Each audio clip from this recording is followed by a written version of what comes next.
महाराष्ट्राची अखंड महाराष्ट्राची भूमिका या ठिकाणी मांडली आणि कशा प्रकारे या विधानसभेमध्ये वेगळ्या विदर्भाबद्दल बोलणं असंवैधानिक आहे किंवा विदर्भ महाराष्ट्राशी द्रोह आहे अशा सगळ्या गोष्टी या ठिकाणी मांडल्या। माझ्याजवळ अध्यक्ष महोदय 16 जुलै 2016 रोजी मांडलेला एक ठराव आहे, याच विधानसभेत मांडलेला ठराव आहे। आता या सत्राकरता दाखल केलेला मागच्या सत्रात जो होता तो ठराव आहे, विदर्भाच्या सार्वजनिक विकासासाठी विदर्भाचे स्वतंत्र राज्य असावे ही त्या भागातील जनतेची मागणी विचारात घेता संविधानातील तरतुदीप्रमाणे विदर्भाचे स्वतंत्र राज्य निर्माण करण्यासाठी राज्य शासनाने केंद्र शासनाकडे आग्रह धरावा अशी शिफारस ही विधानसभा शासनास करीत आहे। हा ठराव दिलेला आहे सन्माननीय विजय वडेट्टीवार काँग्रेसचे सदस्य यांनी। अध्यक्ष महोदय सन्माननीय जयंत पाटील साहेब, आम्ही तुमच्या मेहरबानीने निवडून आलेलो नाहीये, हे लक्षात ठेवा। राज्यातल्या जनतेने आम्हाला निवडून दिलाय, तुमच्या मेहरबानीने आलेलो नाहीये। या राज्यातल्या जनतेला अधिकार आहे आम्हाला राजीनामा मागायचा, तुम्हाला नाही आहे। आमचं मूल्यमापन या राज्यातली जनता करेल, तुमच्या मेहरबानीने आम्ही राज्य करत नाही, लक्षात ठेवा। आणि आम्हाला या ठिकाणी प्रश्न विचारायच्या आधी जाओ पहले प्रफुल्ल भाई पटेल से सवाल पूछो, उनका बोलना क्या है विचारा त्यांना। काल त्यांनी सार्वजनिकपणे टीव्हीवर त्या ठिकाणी सांगितलं की माझा वेगळ्या विदर्भाला समर्थन आहे, प्रफुल्ल पटेलांनी सांगितलं। मग आता मला हे सांगा, प्रफुल्ल भाई पटेल बाहेर बोलले त्याच्यावर इथे चर्चा करायची का? अध्यक्ष महोदय, या ठिकाणी अतिशय स्पष्टपणे एक गोष्ट आपण लक्षात घेतली पाहिजे की एखाद्या राज्याची निर्मिती करणं हे केंद्र सरकारच्या अखत्यारीत आहे, ते राज्य सरकारच्या अखत्यारीत नाहीये। आणि सुरेश प्रभू साहेब, मी अखंड महाराष्ट्राचा मुख्यमंत्री आहे, लक्षात ठेवा, अखंड महाराष्ट्राचा मुख्यमंत्री आहे।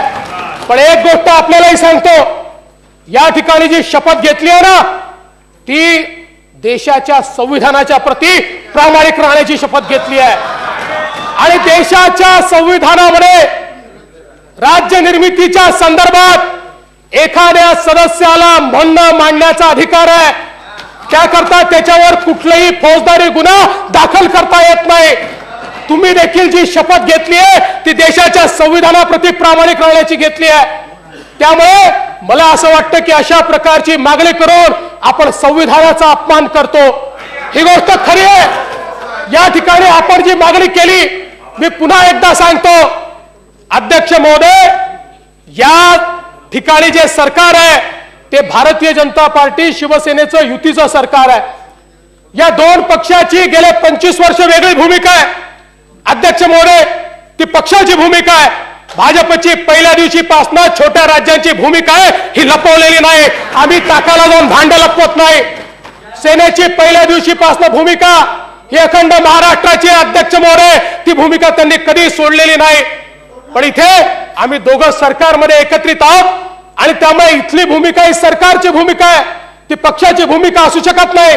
इथे सरकारची भूमिका असते आणि सरकारची भूमिका अतिशय स्पष्टपणे मी या ठिकाणी मांडलेली आहे अध्यक्ष महोदय, की सरकार समोर वेगळ्या विदर्भाच्या संदर्भातला कुठलाही प्रस्ताव या क्षणी नाही। अध्यक्ष महोदय, तसा प्रस्ताव, अध्यक्ष महोदय, तसा कायदा अध्यक्ष महोदय या सभागृहाला करता देखील येत नाही। या सभागृहाच्या ते अखत्यारीत नाही, ते केंद्र सरकारच्या अखत्यारीत आहे। राज्य सरकारने, राज्याच्या कॅबिनेटने अशा प्रकारच्या कुठल्याही गोष्टीवर चर्चाही केलेली नाही। त्यामुळे सरकारच्या वतीनं भूमिका स्पष्ट आहे। मी पुन्हा एकदा सांगतो, मी अखंड महाराष्ट्राचा या ठिकाणी मुख्यमंत्री आहे अध्यक्ष महोदय। आणि म्हणून या प्रश्नावर अध्यक्ष महोदय माझं अतिशय स्पष्ट मत आहे की जो विषय या सभागृहात झालेला नाही, जो विषय या सभागृहासमोर प्रलंबित नाही, अध्यक्ष महोदय, त्या विषयाच्या संदर्भात या सभागृहामध्ये केवळ चर्चा करणं हे योग्य नाही अध्यक्ष महोदय। भरपूर कामकाज आपल्या पुढे, माझी आपल्याला अतिशय स्पष्ट विनंती आहे की आता या चर्चेला पूर्ण विराम मिळाला पाहिजे। राज्य शासनाची भूमिका स्पष्टपणे मी मांडलेली आहे। शासनासमोर कुठलाही प्रस्ताव नाही, शासन कुठलाही प्रस्ताव मांडत नाही अतिशय स्पष्टपणे सांगतो आणि त्यामुळे अध्यक्ष महोदय या चर्चेला पूर्ण विराम दिला पाहिजे आणि आपलं कामकाज सुरू केलं पाहिजे. महाराष्ट्राची अखंड महाराष्ट्राची भूमिका या ठिकाणी मांडली आणि कशा प्रकारे या विधानसभेमध्ये वेगळ्या विदर्भाबद्दल बोलणं असंवैधानिक आहे किंवा महाराष्ट्राशी द्रोह आहे अशा सगळ्या गोष्टी या ठिकाणी मांडल्या. माझ्याजवळ अध्यक्ष महोदय 16 जुलै 2016 रोजी मांडलेला एक ठराव आहे. याच विधानसभेत मांडलेला ठराव आहे. आत्ता या सत्राकरता दाखल केलेला मागच्या सत्रात जो होता तो ठराव आहे. विदर्भाच्या सार्वजनिक विकासासाठी विदर्भाचे स्वतंत्र राज्य असावे ही त्या भागातील जनतेची मागणी विचारात घेता संविधानातील तरतुदीप्रमाणे विदर्भाचे स्वतंत्र राज्य निर्माण करण्यासाठी राज्य शासनाने केंद्र शासनाकडे आग्रह धरावा अशी शिफारस ही विधानसभा शासनास करीत आहे. हा ठराव दिलेला आहे सन्माननीय विजय वडेट्टीवार काँग्रेसचे सदस्य यांनी.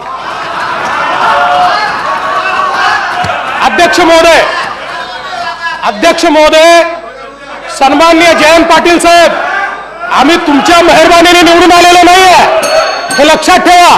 राज्यातल्या जनतेने आम्हाला निवडून दिलाय, तुमच्या मेहरबानीने आलेलो नाहीये. या राज्यातल्या जनतेला अधिकार आहे आम्हाला राजीनामा मागायचा, तुम्हाला नाही आहे. आमचं मूल्यमापन या राज्यातली जनता करेल, तुमच्या मेहरबानीने आम्ही राज्य करत नाही लक्षात ठेवा. आणि आम्हाला या ठिकाणी प्रश्न विचारायच्या आधी जाओ पहिले प्रफुल्ल भाई पटेल से सवाल पूछो. या ठिकाणी जी शपथ घेतली आहे ना ती देशाच्या संविधानाच्या प्रती प्रामाणिक राहण्याची शपथ घेतली आहे आणि देशाच्या संविधानामध्ये राज्य निर्मितीच्या संदर्भात एखाद्या सदस्याला म्हणणं मांडण्याचा अधिकार आहे. त्याकरता त्याच्यावर कुठलाही फौजदारी गुन्हा दाखल करता येत नाही. तुम्ही देखील जी शपथ घेतली आहे ती देशाच्या संविधानाप्रती प्रामाणिक राहण्याची घेतली आहे. त्यामुळे मला असं वाटतं की अशा प्रकारची मागणी करून आपण संविधानाचा अपमान करतो. ही गोष्ट खरी आहे. या ठिकाणी आपण जी मागणी केली मी पुन्हा एकदा सांगतो अध्यक्ष महोदय, या ठिकाणी जे सरकार आहे ते भारतीय जनता पार्टी शिवसेनेचं युतीचं सरकार आहे. या दोन पक्षाची गेले 25 वर्ष वेगळी भूमिका आहे. अध्यक्ष महोदय, ती पक्षाची भूमिका आहे. भाजपची पहिल्या दिवशीपासून छोट्या राज्यांची भूमिका आहे ही लपवलेली नाही. आम्ही टाकाला जाऊन भांड लपवत नाही. सेनेची पहिल्या दिवशीपासून भूमिका ही अखंड महाराष्ट्राची अध्यक्ष महोदय, ती भूमिका त्यांनी कधी सोडलेली नाही. पण इथे आम्ही दोघं सरकारमध्ये एकत्रित आहोत आणि त्यामुळे इथली भूमिका ही सरकारची भूमिका आहे, ती पक्षाची भूमिका असू शकत नाही. इथे सरकारची भूमिका असते आणि सरकारची भूमिका अतिशय स्पष्टपणे मी या ठिकाणी मांडलेली आहे अध्यक्ष महोदय की सरकार समोर वेगळ्या विदर्भाच्या संदर्भातला कुठलाही प्रस्ताव या क्षणी नाही. अध्यक्ष महोदय, तसा प्रस्ताव उनका बोलना क्या है विचारा त्यांना. काल त्यांनी सार्वजनिकपणे टीव्हीवर त्या ठिकाणी सांगितलं की माझा वेगळ्या विदर्भाला समर्थन आहे. प्रफुल्ल पटेलांनी सांगितलं. मग आता मला हे सांगा, प्रफुल्लभाई पटेल बाहेर बोलले त्याच्यावर इथे चर्चा करायची का? अध्यक्ष महोदय, या ठिकाणी अतिशय स्पष्टपणे एक गोष्ट आपण लक्षात घेतली पाहिजे की एखाद्या राज्याची निर्मिती करणं हे केंद्र सरकारच्या अखत्यारीत आहे, ते राज्य सरकारच्या अखत्यारीत नाहीये. आणि सुरेश प्रभू साहेब, मी अखंड महाराष्ट्राचा मुख्यमंत्री आहे लक्षात ठेवा. अखंड महाराष्ट्राचा मुख्यमंत्री आहे. पण एक गोष्ट आपल्यालाही सांगतो